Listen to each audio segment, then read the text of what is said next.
marriage is not yet legal, this house believes that it is better for the gay rights movement that openly gay people not enter into civil unions until gay marriage is legalized. Quite a mouthful.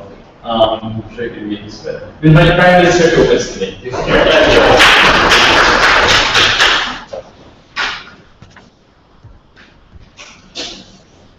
Civil unions are a complacent, convenient manner for which conservative states think they can shut down gay rights movement. They give you a little bit of rights and they think that you'll be happy with it. We think it's unfair victimization of the vulnerability that gay people are in.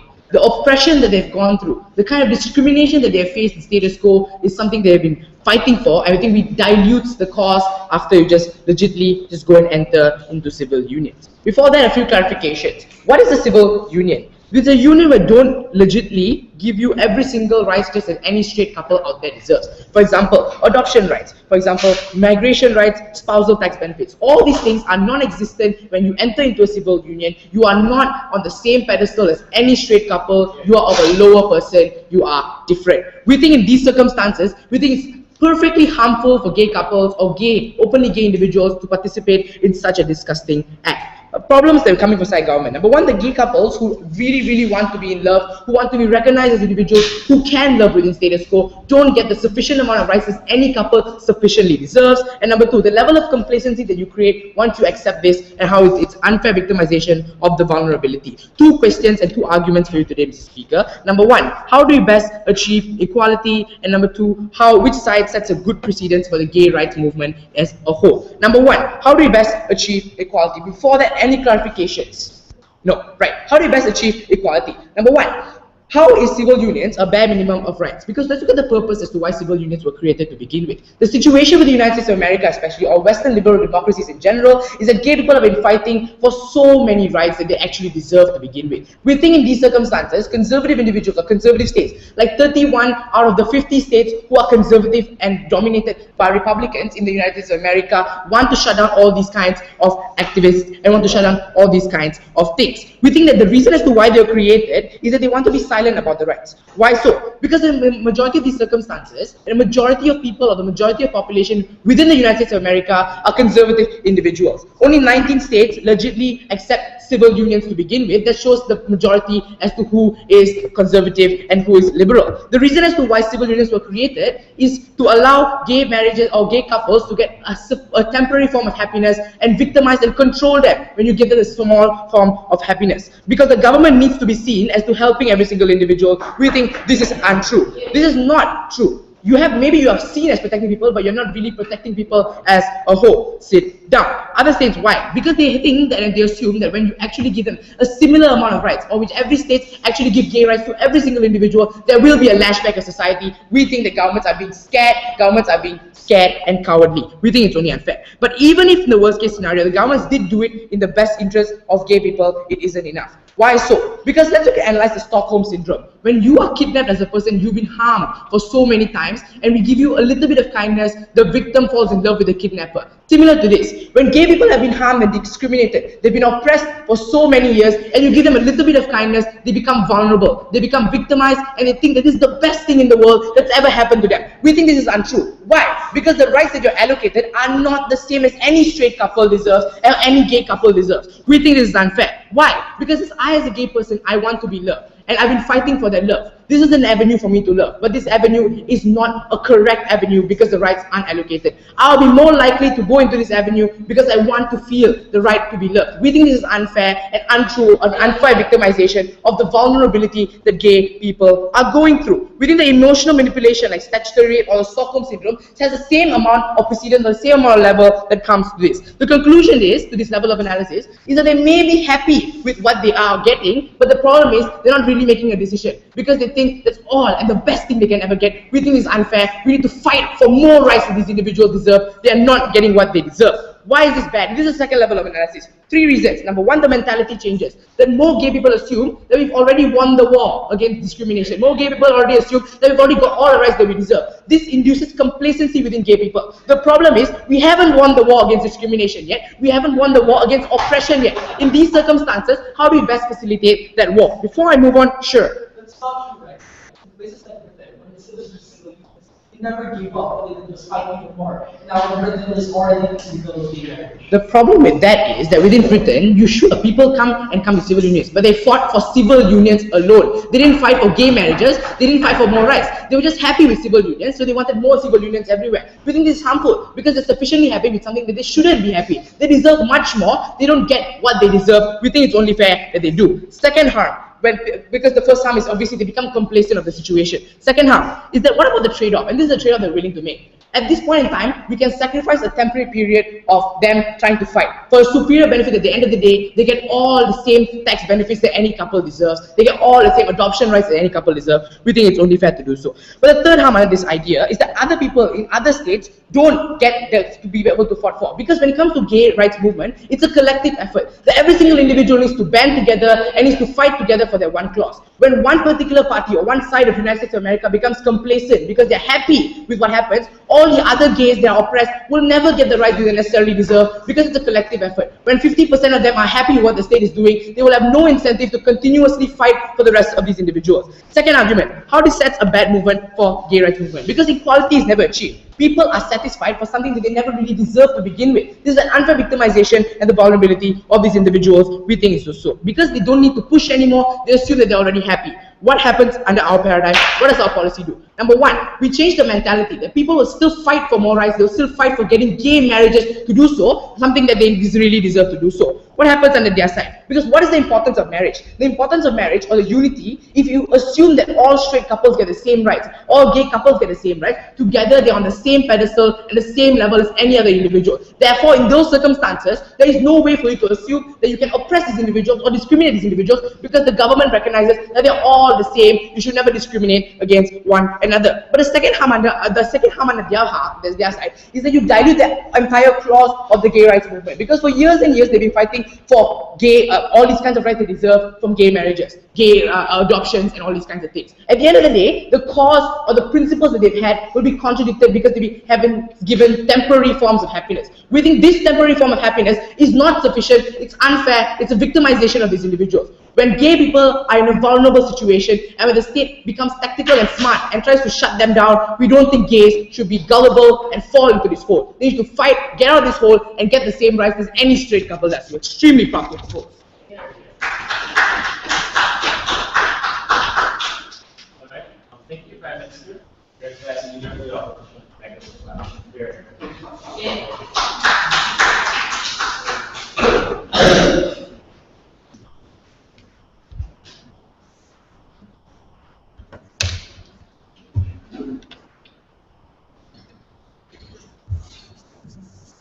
May I start? Mr. Speaker, ladies and gentlemen, if you look at the very roots and principles of the LGBT movement, what they've always advocated from the start was the state recognizing the love and the relationship that they themselves has. It has rarely pushed for the fact that they want money or that they want benefits before first recognizing that they want to be recognized for the love that they have. In places where gay civil unions already exist, we think that this is already a victory because it is a form of recognition that the state recognizes they themselves are loved, that is legitimate, and that should be respected. We think that rather than boycotting this victory that we already have, it is more strategic for us as a movement to use this victory as a ladder for legalizing gay marriage as a whole. What is our stance? We stand for the idea that homosexuals should be able to get the opportunity of civil unions, and we're also willing to continue pushing for gay marriage with the existing support of civil unions. But we also want to be clear and say we are open to choice and preferences of the homosexual movement. We understand that some people might want civil unions, some people don't. What we're simply saying is that they should take the choice to go into civil unions should they choose to go into it, and we do not stand for the idea of the LGBT dictating to its members how they ought to live their lives. Before my 2 points, I have one key point of rebuttal towards the previous speaker. It is this idea on how you encourage complacency and how you silence people out once you actually put in civil unions, right? We have 3 levels of response. Firstly, we completely reject the characterization that civil unions are actually a way to silence the moderates from the perspective of conservative people. We think that, in fact, the very mechanism, the very use of the civil unions is actually a sign that showing that these conservatives are actually changing their stance to begin with, right? Why is this the case? Because comparatively, if they really are as conservative and as bad as they are, they wouldn't necessarily even stand for legalizing civil unions for these people at all if they think that their union should be recognized at all. But secondly, we completely reject the idea that complacency will exist as well. Because we think the LGBT movement has always stood for its own principles of standing for gay marriage because it recognized that it truly wants to have as much equality as possible. And this is exactly where the point of information of Permata came in. It has shown that even when there is a massive amount of people in Britain who still stood for civil unions, there has still been a massive amount of push for gay marriage as well, because the gay movement can still recognize that these things are simply not enough. But thirdly and finally, we also need to look into the priorities of the movement. Because we think that before they can even get the benefits that come from marriage, they must first push for the idea of their love being treated as genuine to begin with. Because that is the important precedence for you to actually have your love recognized and be treated as a marriage. Let's go to my first point. Before that, Roshan. If love is such an important principle for the gay couples and gay people in general, won't gays deserve to extend this right to love by adopting children for adoption by civil unions don't necessarily not gays? Well, we think that again, that may be right that they themselves should have, but we need to realize that it's precisely through these civil unions in which you can get the mechanism to actually get that way of pushing for gay marriage. If your value is gay marriage, we think that the use of civil unions can help in doing so. Let's go to my first point. My first point is that civil unions are a form of recognition for gay couples that they should never be deprived of. The first thing we need to ask is, how does the LGBT work to begin with? We think when it tries to advocate for its own rights, it has always tried to prevent or minimize the idea of the LGBT getting less rights, less opportunities, and less choices for itself. For example, even if discrimination did exist in the workplace for the LGBT has never told them that you should boycott the workplace and give up altogether just because you're facing discrimination. And it's never said that if you face discrimination in the media, you should just simply boycott the media at the end of the day. Because we think that what the movement stands for is to respect all the choices and the diversity of choices that all of its members have. Because it's massively oppressed in the past, because the fact that it wasn't able to get any kinds of freedom or any kinds of choice at all, and it values the diversity and the preferences that people have at the end of the day. What is the harm that exists under their policy? We think that civil unions is a form of state recognition for the love that each homosexual couple should have, and it's precisely with the existence of a civil union, which states says that this is love that is legitimate, that must be respected, and is just equal as to any kind of straight relationship or straight love to begin with. We think that regardless of whether or not they will get benefits, the most important aspect of a civil union is the fact that it is symbolic, that it is a legal recognition of your gay love as a couple. And we think in the past, there has always been a pervasive narrative that being gay or having a gay relationship is not legitimate, is something wrong, and is something that should never be treated as equal. We think that the presence of the civil union has taken down that very narrative and has reversed that idea by saying that this is a love, at the very least, that should be treated as legitimate by the state. The harm on their side is that they deprive the ability of couples to get that kind of respect, not only from the state, but towards the rest of society. Because it's harder for me as a gay couple to show my love towards each other if I myself don't recognize or show that legitimacy towards other people. Because the most important aspect is the fact that it is a symbol of your own commitment. It's harder for you to show that kind of love and for people to actually see that that narrative has changed if at the end of the day, you have never shown it at the end of the day. In conclusion, we simply don't think that we should sacrifice the recognition these people can have for the sake or the value of more recognition at the end of the day, because there is simply no point in depriving them of this idea, especially when this is already an important aspect that the gay movement values. Let's go to my second point. My second point is on how the presence of civil unions is more strategic for the push towards gay marriage. What's the power that a civil union can do? There are two key things that it can do.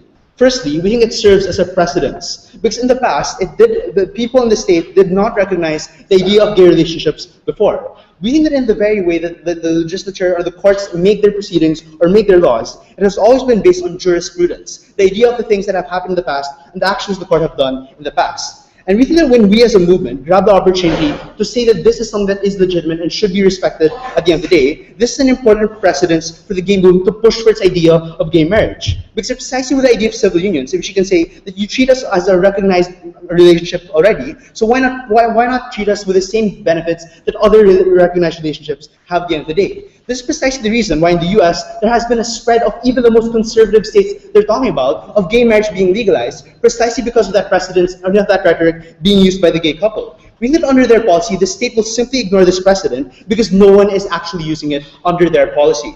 Secondly, we also think it's important for the idea of critical mass and demand, because we need to show that there is demand, that there is popular opinion, and that there is a critical mass pushing for the idea of gay marriage. Because fine, we think that the gay movement can express their critical mass in another way. We think the most important rhetoric this says is that we want to make sure that you give us more at the end of the day above the civil union. And the example I can give you is the idea of Britain, because of the fact that they themselves continuously had civil unions on towards them, and they themselves expressed that they actually want more. It's precisely through that movement in which gay marriage was legalized in Britain because of the massive critical mass they were able to attain through the use of civil unions, and through the fact that they themselves pushed the idea of something similar towards marriage. So we think that in conclusion, we need to use the systems and the mechanisms that exist right now in order for us to push governments and to push our politics in towards legalizing gay marriage. Ladies and gentlemen, if you truly want to give equality, and if you truly want gay marriage to these people, stand beside opposition. Thank you.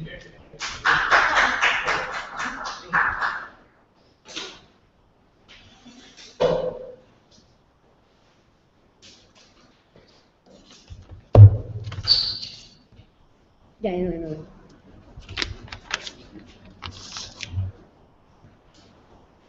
Alright, thank you, Leader. I'll let you Prime Minister, please. When the Defense of Marriage Act was overturned in Oregon and Pennsylvania, the discrimination that gay individuals faced was tripled.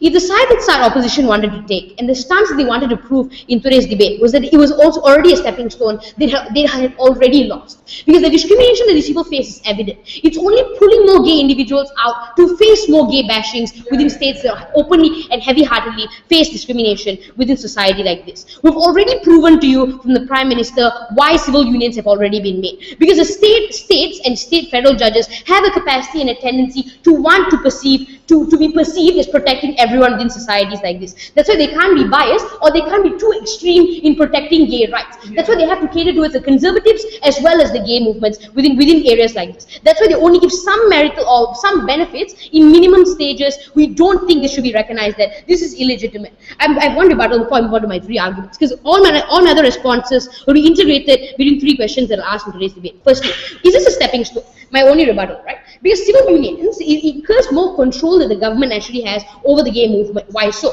Because when people are fine, people are happy, knowing that they have some form of love, why would they fight for more? Knowing that the government has the ultimate control to revoke the rights they naturally have. If they try to fight for more rights, if they try to get more than they naturally deserve as painted by the government, what naturally happens there? Under their paradigm, they spark fear within gay individuals, because that is not motivation, that is more of a spark of hatred. And we think that it's unnecessary. It promotes more confusion, it promotes more fear within gay individuals. It doesn't necessarily fight for the right cause.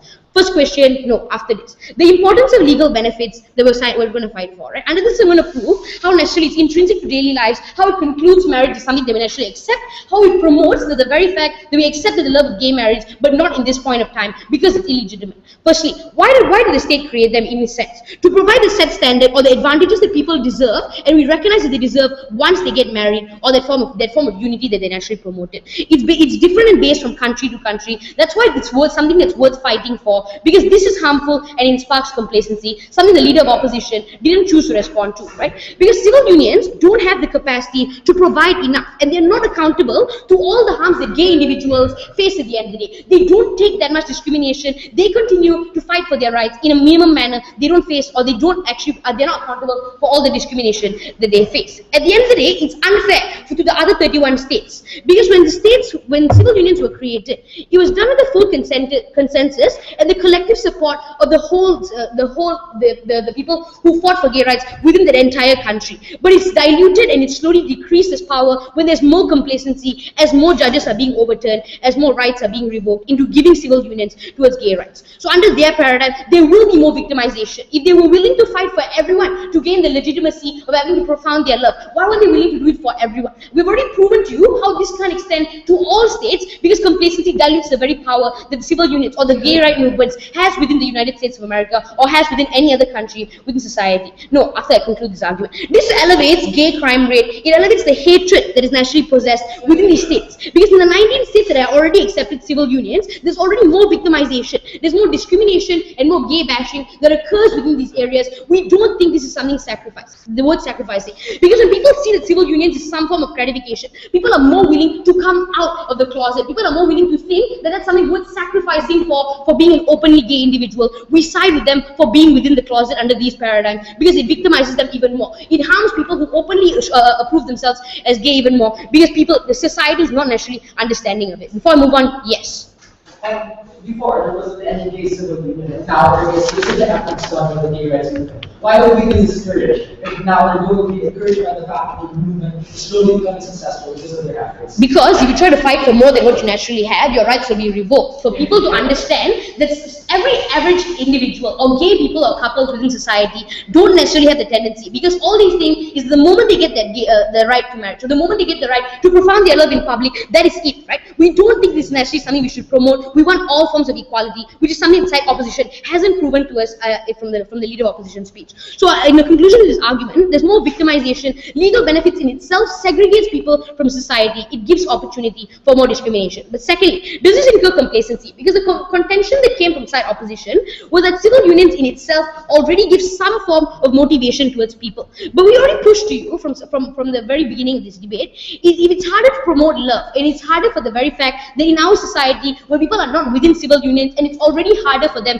to be accepted, it's exactly why there will be more in a fixed state of mind or more motivated to fight for equality as a whole, right? Because when you don't get that basic or the basic necessity to fall in love within public, that is exactly why they want all forms of equality, or they have more of a tendency to want to fight for more rights within a society. They can't prove that to us. We think it's important to recognize. But are we accepting love under their paradigm? No. It's a basic minimum right that we don't necessarily think is accorded to all individuals, just straight couples, that gay people don't deserve. So we can conclude that under our paradigm, people will be more motivated to fight for the intrinsic right of being able to profound love, by the exact same time being given adoption rights, which is something the state also recognizes is legitimate for all couples. It's also legitimate for all couples to show their love towards society.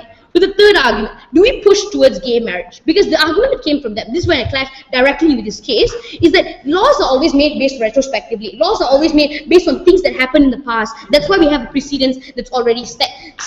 This is untrue, this is assumptions. Because by that right, gay people won't have any rights in the first place. Because DOMA doesn't actually prevent them to get rights in itself. This is an assumption because the more you try to fight for rights, the moment you get civil unions, that is when your rights are going to be revoked. That is when they set new precedences against gay rights as a whole, because they think gay people in itself are fighting for too much. We think we need to understand that passing this opportunity is not a defensive movement. It's not a defensive, and it's not a defensive action that the gay movement is taking. It's a tactical movement, because we're going to prove that these minimum rights are not enough for us. We need everything. We need to be respected within a society, and we can only do that when we have achieved full forms of equality.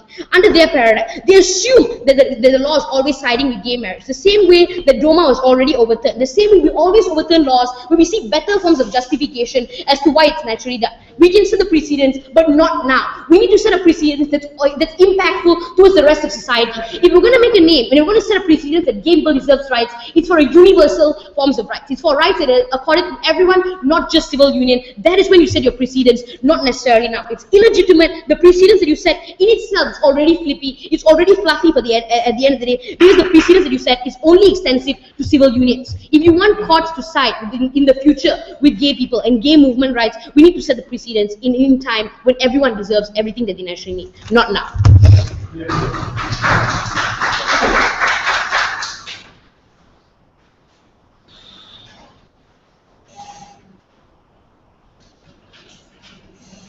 Okay, thank you, Deputy Prime Minister, for recognizing that we need as well.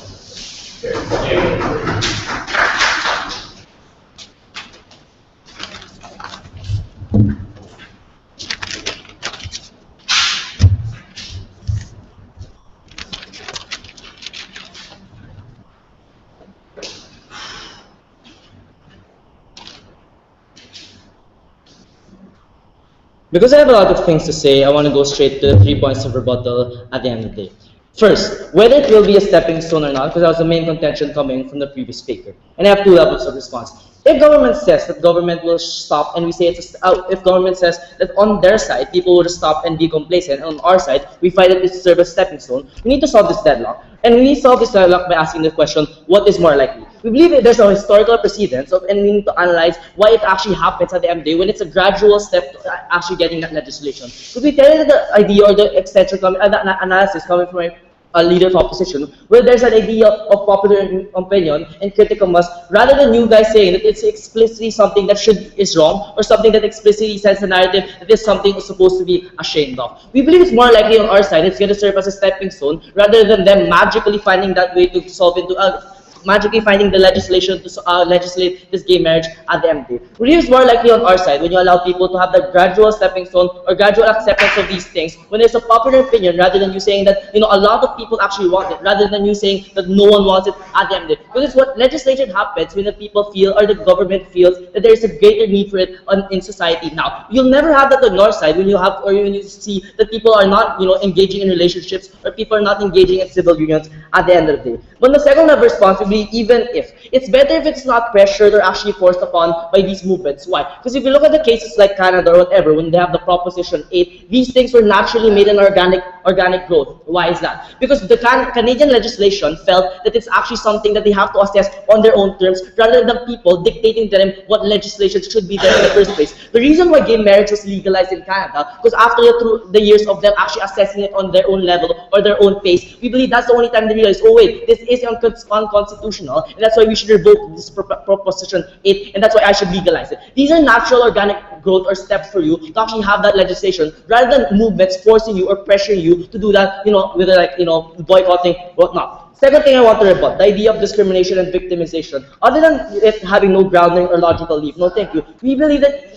there's a contradiction on your stance. Why? Because you need to understand that, you're saying that people will be discriminated because they're not legitimate or not. But the very fact or the context that civil unions are legalized means there's an exception that is already, somewhat legitimate, or somewhat not discriminated upon the people. That people see it as a legitimate form of union, people see it as a legitimate form of relationship. So people won't be like, no, just because you're in a civil union, I will discriminate you for being in that sense. But the second level response, we believe that the greater problem is when you actually discriminate a lot of other individuals, especially minorities in the LGBT movement, because you tell them that you have to be part of, this gay marriage movement, this gay marriage plight, whatever, and you're telling them that civil unions is not a legitimate lifestyle for you, because civil union is something that we are truly against. And the third thing that I want to respond to is the idea of legislation and complacency, because they said, no, this won't happen. The problem on your side is you believe that, we have to prove that, from no legislation at all, we'll go up to a big level, which is that of gay marriage. We told you that the reason why we have this precedence or jurisprudence is because it has come at a gradual step, and this is the ground that we're actually establishing at the end of the day. Even just like the feminist movement, it wasn't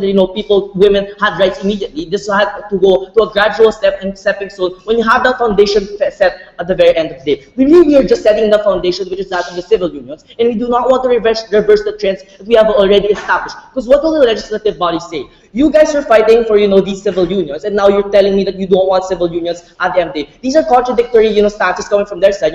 Even you were fighting for civil unions, and now you do not want civil unions, you want gay marriage. These things are, what pressures are, these things what, aggravates these legislators, because they believe, what are you demanding from us? Why do you keep demanding these things from us? And why you have to force us or to pressure us on that level? These things necessarily won't benefit the LGBT movement, and ultimately will not benefit these people at the end of the day. No, thank you. Let's go to the argument. How your side homogenizes gay couples, and how dictating a singular and proper concept of relationship and lifestyle is detrimental, especially to the LGBT movement. No. What does the government policy does? We say that what is created on the surface level is an image of no diversity of gay couples, in the sense that their concept of beliefs or what is an okay relationship, whether it be a civil union or not, is packaged at the same way as the same narrative ultimately, because you explicitly say that you shouldn't be in a civil union. What's the problem there? In reality, there's a diversity of gay couples, wherein some may want civil union, some may want gay marriage, and some may just not not want to take part in relationships at all. But ultimately, what your side does is you make the movement dictate a certain lifestyle for you. No, thank you. The movement never dictates, historically speaking, the movement never dictates a singular lifestyle of what is right. Because even if you look at gay marriages, the LGBT doesn't dictate that gay couples must be or required to be in a gay marriage to be legitimate because they understand the diversity of lifestyle of these people, that some may just want civil unions or some may want other things at the end of the day. What happens on your side is when you by basically boycotting, you send a narrative of homogenizing that everyone does not want to be in a civil union and do not see the purpose of a civil union, whether you actually are for civil unions or whether you are not, because it has to be contingent or you have to be part of this movement, and the action or the legitimate tangible action that you must do is actually boycotting it. No, thank you. What is the implication of these? Individuals feel forced by an oppressive movement or institution that they send the narrative that civil unions are stupid and shouldn't even be going there because you might, even if you genuinely just want a civil union. And there are numerous reasons why people want civil unions, and there are numerous reasons why people may want gay marriage or not. Whether it be religious sacraments or maybe they don't just see the need for gay marriage at the end of the day. But what your side does is you dictate a lifestyle, and what happens here? No, thank you. We believe when you dictate or make a movement dictate the lifestyle for you, that you cannot be a civil union even if you just want a civil union. This is the reason, or the exact reason, why people feel disenfranchised or people feel disempowered within their own movement or within their own safety ground. Because what happens is the very body that is supposedly supposed to protect you is actually the same body that's oppressing you at the end of the day. Because even if you want a civil union, even if you want to just have a relationship with a spouse of you, even if you just want to express your love for that person, you can't, because the movement is explicitly telling you that you cannot take part in a civil union because we are dictating to you that the only lifestyle you can apply for, or the only lifestyle that is supposedly legitimate, is when you boycott the civil union because it is not right at the end of the day. The problem on your side is you actually you actually create a divide on these people, and you actually feel in terms of these people in the movement, you actually disempower them or disenfranchise them at the end of the day. What is the benefit coming from opposition side? We told you the three things, obviously we are fighting for the organic growth of these things, so there will always be a stepping stone for people to find this legislation. Secondly, we told you that the movement has always been at a principal level, allowing or accommodating people, whether it be diversity or accommodating people, whatever lifestyle they choose to be in. And thirdly, we told you that forcing people or pressuring people on that extent, like boycotting, whether it be internally or externally in terms of a legislative body, is never the way to go. At the end of the day, we believe that this motion shall fall. Thank you.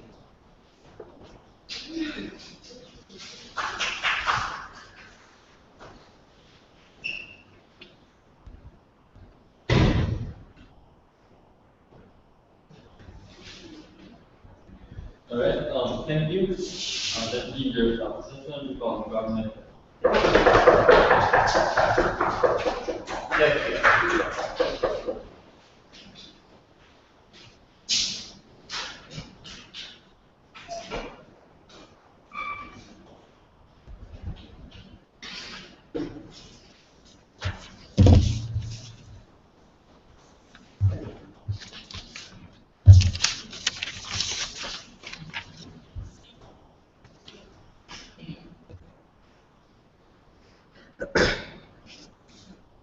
The characterization that came from side opposition that was, even if civil unions were created because of the reason of accepting the gay couple's love, the acceptance of that love isn't an ultimate one. They still deny that right for a couple to profess their love throughout the bonds of marriage, because we think a love that is no weaker than less valid than a straight couple's love denotes a love that can profess every other right that a straight couple can. We think that they limit the capacity for these couples to do so. We think that they further discriminate these couples by pushing them aside, by telling them, we accept your love, but your love is no one that deserves marriage. We think that is when people will have that respect for a gay couple in the first place. There are two issues in today's debate. First of all, is the civil union a sufficient way to profess a relationship not in a marriage status? Secondly, what are the harms that will occur if we carry out with their policy?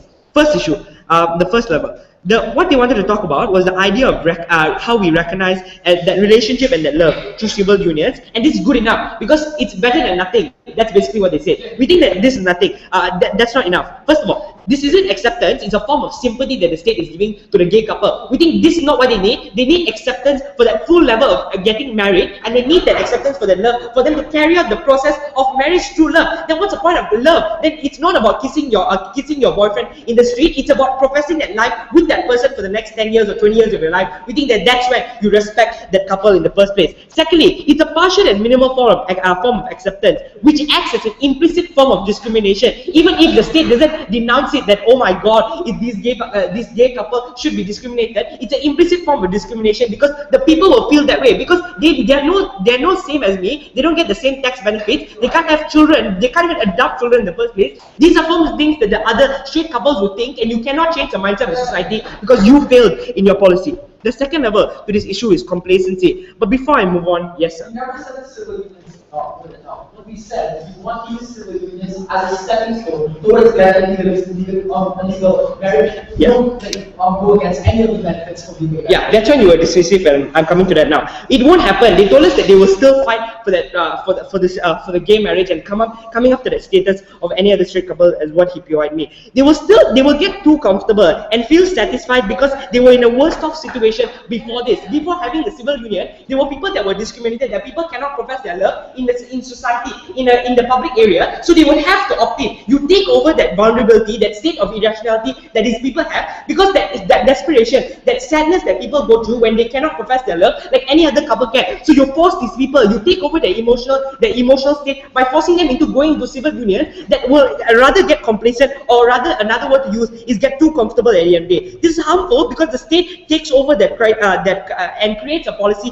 based on that hurts their vulnerability at the end of the day. We think it's no acceptance. It's an easy way out for the state to accept them. The second issue on what are the harms that will occur under their policy. First of all, they told us that the good thing about their policy is that the LGBT and the government doesn't dictate how you live. And I'm going to merge both these rebuttals together. First of all, they told us that the LGBT will dictate the life, and secondly, they told us that how we are homogenizing every other gay person. First of all, you assume that they won't get married, and you assume that people don't want to get married, and all people want is civil unions. Obviously, they will opt into the civil unions if that's the only available option, Mr. Speaker. We think that that's not what we want to give them. We want them to have that ultimate option like any other couple would have. We think that some people don't want to get married, fine, but the majority of people that want that physical and legal benefits, want that benefits, and want to have that status of marriage at the end of the day, because that's what helps them move on with their life. That's what helps them recognize that the state has recognized my relationship. The state knows that I'm moving on with my life with this certain person, and the state recognizes it legally for me to carry out my life. We think that it's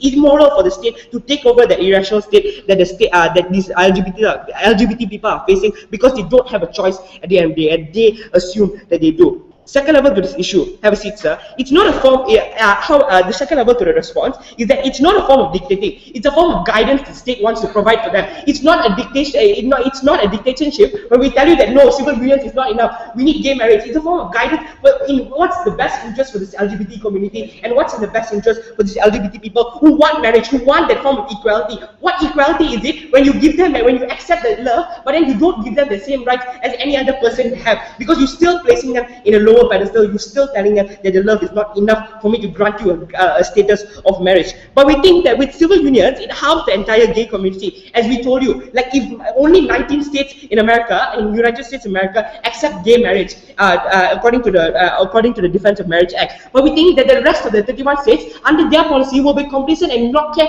about the other 31 states, the gay couples in that 31 states, because it's about fighting for the whole community. It's about coming together and fighting to become that gay marriage, and to having that status of gay marriage, to having the equality at the end of the day. Under their policy, 19 of the people that are in the 19 of states will be happy, will be comfortable with the situation they're in, and then the rest of the people have to suffer. The rest of the entire of the gay community won't get the rights. We think it's a rhetoric form of principle. We think we don't want to stand for this. The third level to this issue is discrimination won't happen. They wanted to paint a very beautiful picture to us as how discrimination won't happen, and it will harm certain gay people that want civil unions at the end of the day. First of all, obviously you will opt into the civil union when you don't have any other choice. That doesn't mean they want it. It means that they don't have any other choice, Mr. Speaker. The second level is that it will still happen. We think that discrimination will still happen under your policy, because if it doesn't still happen, it will get worse in your policy, because straight couples have a reason now to tell you why you're different from me. I have marriage, you have civil unions.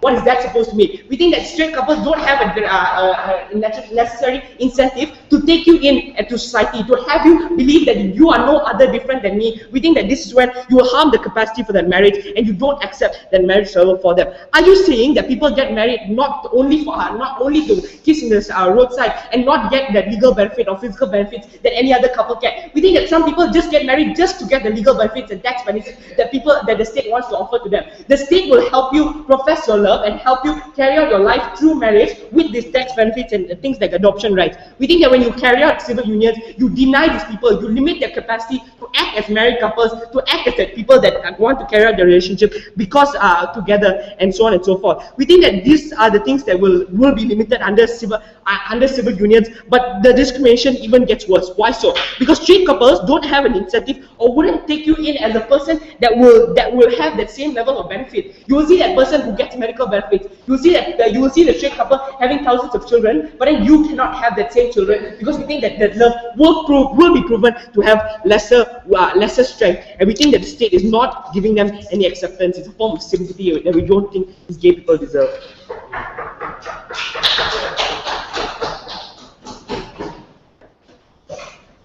All right, thank you, Governor. Please.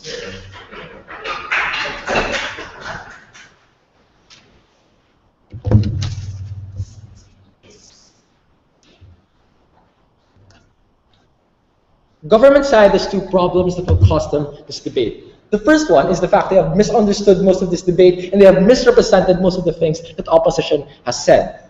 Firstly, this isn't about the fact that civil unions suck compared to gay marriage. We perfectly agree with that. This is about where do we get gay marriage, and the only thing they've done so far is bash civil union without actually telling us how they get gay marriage on their model. But secondly, we think that when they said that we force a certain lifestyle and when we alienate certain individuals, they misrepresented that argument. Because what we told you is that some people want civil unions and some people don't. They never explained to us as to why you have to force or why you have the right to force individuals into things that they do not get the things that they want to have. But the second problem of government side is this: they've homogenized most characters in this debate and they failed to characterize most of them.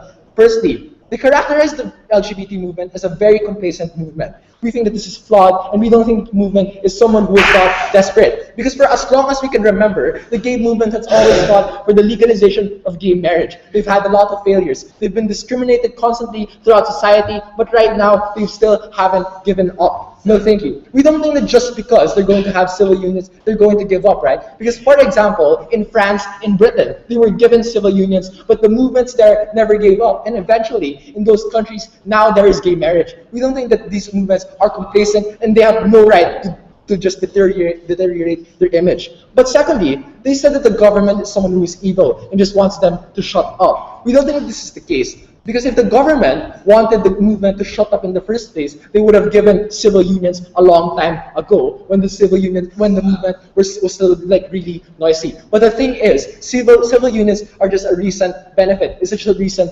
victory. And rather than thinking that the government is evil, we would like to think that it is a sign that the government is trending towards liberalization. That the government is trending towards accepting these communities even more, and we don't think that their characterization is something that's believable. I have two issues. The first one is, where do we protect the gay rights movement? No, thank you. And the second one is, where do we strategically get legal marriage? Let's go to the first one, on the idea of protection.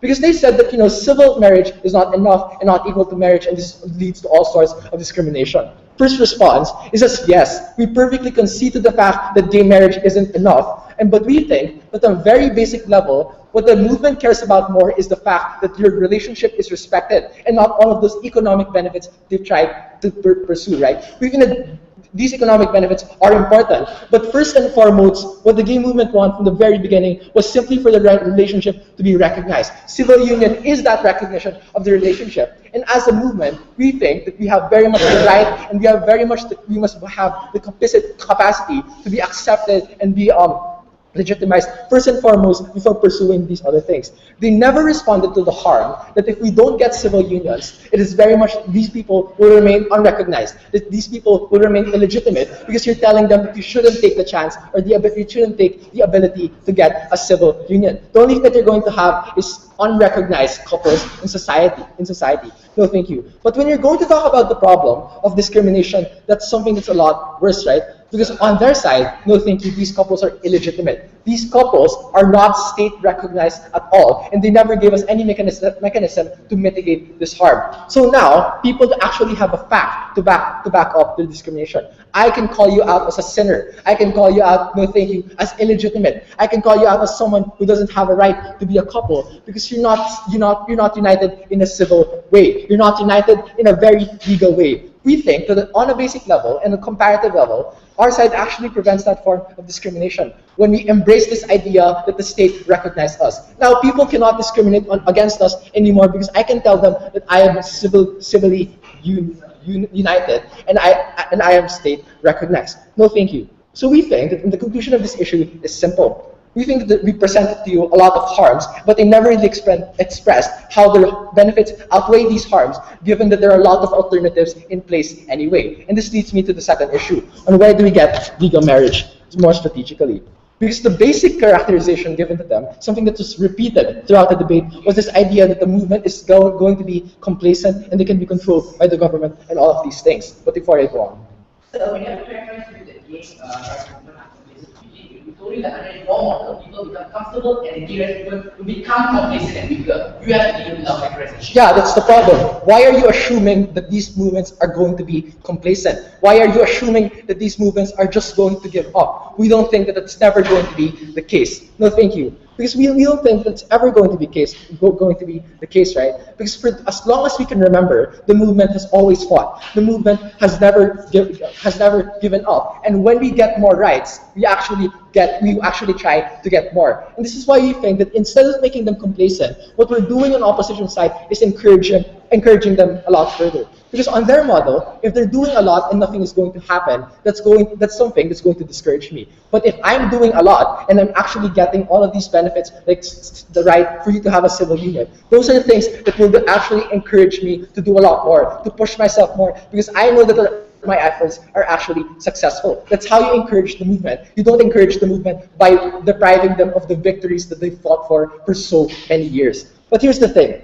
We think that they never really mechanized how the boycott, no thank you, is going to work, right? Because even if they stop going through civil unions, what are they going to do after that? If they're going to go through with status quo, we think that that's going to fail because currently status quo isn't enough. What we're doing is we're presenting an alternative to status quo where we're going to work with this new victory, we're going to work with this new benefit and challenge the system from within. We think that we gave you a bunch of mechanisms, something that was never responded on their side. We think that precedence is the basis, and they can't say that precedence isn't the basis because in a lot of cases, that's how courts decide. We can work on the precedence that we've already recognized our relationship anyway. Why not give the benefits that the recognized relationship is given from the very first place? That's the precedence that we're talking about, and you can only make the state recognize the precedence if you embrace this concept and tell the state that this is a right concept for them to deal with. But secondly, on a comparative basis, when it comes to the critical mass, we think that it's better for people to have that critical mass when it is something that's done within the system. Because what we are doing is telling the state that yes, what you are doing is currently right now. The fact that you are recognizing us is right, and what we want is more benefits. What we want is for you to give us more. And they're going to be noticed now because they're working on the mechanisms provided by the state, not outside the streets where they're merely going to show placards. We don't think that it's going to work right now. So in the end, we think the only thing they're doing is harming the movement by preventing them from being recognized and by being civilly united. And we think that our model is infinitely more strategic than theirs because they never even mechanized a model to begin with. For all of these reasons, I am very proud to win this debate. Thank you. All right. Thank you. Good. Is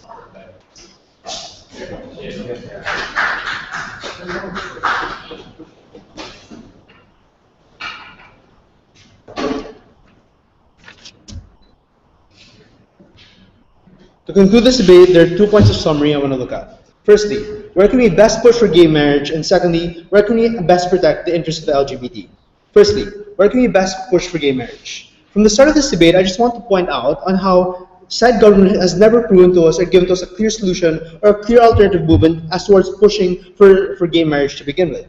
Because you know, the main problem they had was the focus and direction they had in this debate. Because they generated this debate into the idea of civil unions versus gay marriage, when we think this debate should have been on, in order for us to push for the idea of gay marriage, should the best mechanism be to allow civil unions to still exist?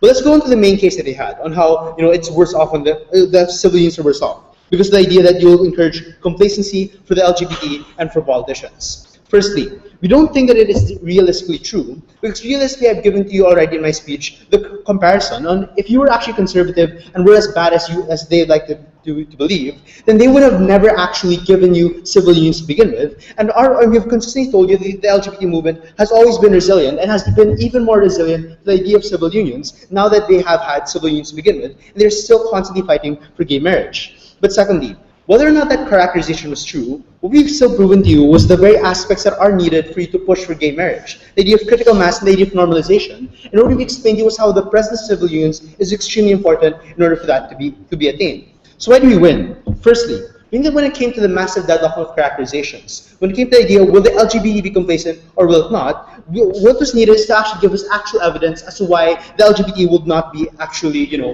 complacent. And we've given you numerous examples of this. We gave the example of Britain. We've given the example of European countries like France and the Netherlands, of how they themselves were capable of still being resilient, were pushing for gay marriage now that this existence of civil unions existed.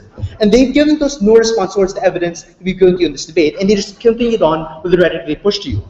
But secondly, we've told you that even if their characterizations would somehow be right, they never engaged us on the aspects that are required in order for you to push for gay marriage. We've explained to you that you need jurisprudence, that you need critical mass, you need to normalize the idea of you being recognized as a legitimate kind of couple. And we've told you that along with the process of making sure that gay marriage exists, civil unions had to exist beforehand to make sure that there was a precedence on that. What we asked you in this debate was, how do you expect the state to recognize or see it as something that's normal, especially when the very homosexuals that are in this process aren't even engaging in civil unions to begin with? Or how do you expect it to be normalized or recognized by society if the homosexuals themselves don't even recognize it to begin with?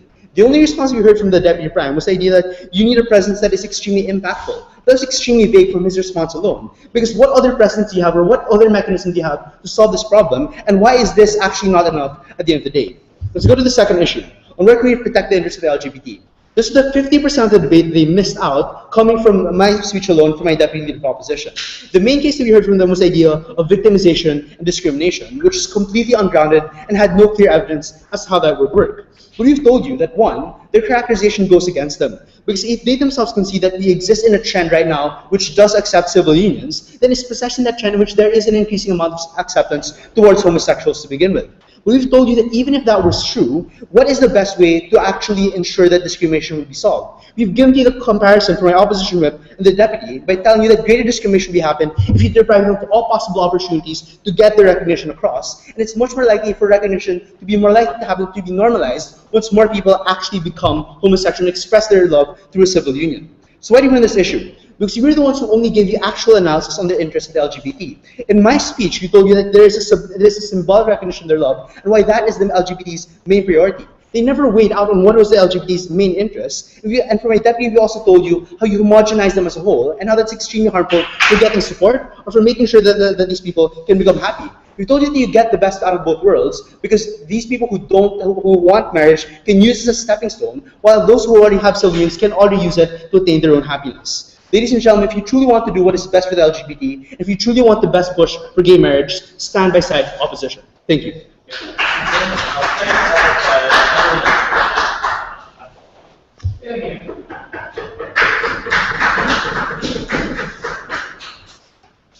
We had to prove how civil unions would harm the process in the fight for gay marriage. And we think the burden of side government didn't extend past that as much as side opposition wanted to place the burden on it. Our burden in this debate was not how to show you these people will get full rights. It was not how to show you the process of them executing their own campaigns or their own phases in getting rights. We only had to prove how civil unions in itself sparks complacency within individuals. It sparks the very fight for gay rights in itself. And all the extensions of policies that they've already carried out will be weakened. We think we've already done that sufficiently. They tried to neglect our case. They couldn't. But let's look at a few clarifications, because they didn't want to listen to us, right? Why did complacency necessarily happen? Why couldn't they take down this argument, even in their whip speaker and their reply speaker?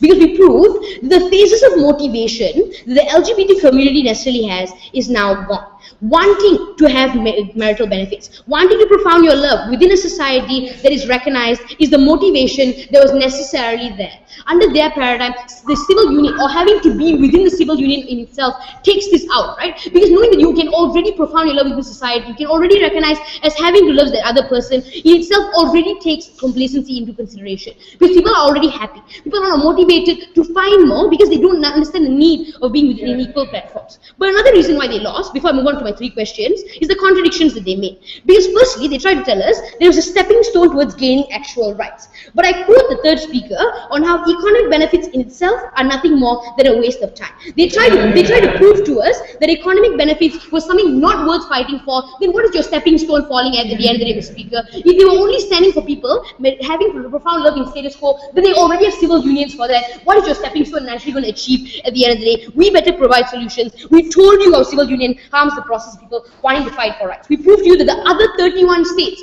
will be harmed. They don't even have civil unions to begin with. What about these people? How do you cater towards individuals within the society? Because complacency harms the very movement. It harms how individuals function. First question, is it a stepping stone? No, because we've already proven to you why.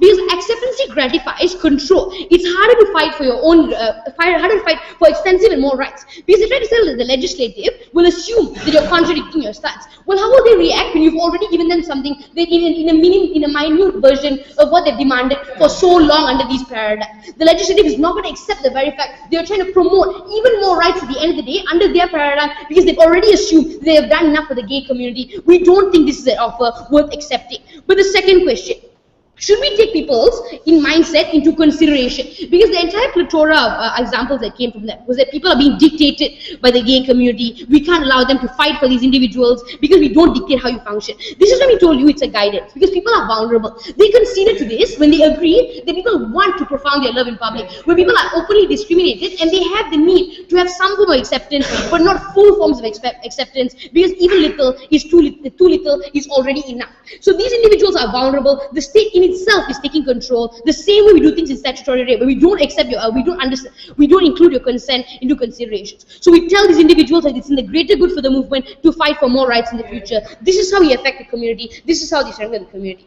But the third question: who better gets gay marriage, right? Because we didn't have any forms of, we didn't have any contention when it came to this, right?